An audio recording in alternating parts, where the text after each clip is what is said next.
Hey guys, today I'll be trying this minimum today I'll be trying this question, which is the minimum cost to move chips to the same position. If you haven't subscribed, please subscribe to my channel. Yeah, I'm trying to grow this channel. And yeah.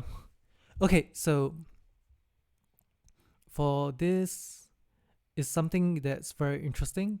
The cost to move the position by 2 it costs 0. So if I move from 3 to 1, it's going to cost 0.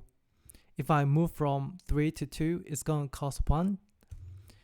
Yep. So if I move from 2 to 4, if 4 is here, it's going to cost 0.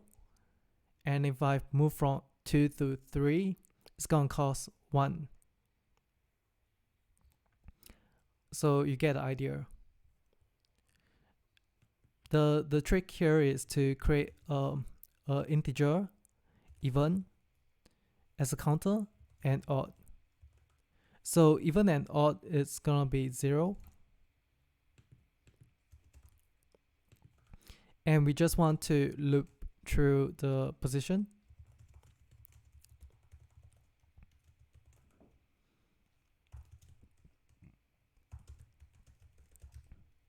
So if it's divisible by 0, we want to increment even count.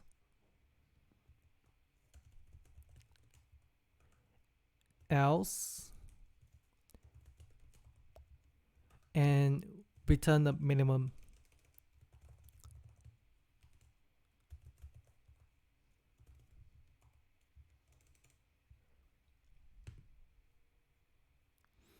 Yep, so that's about it. Thanks for watching. See ya.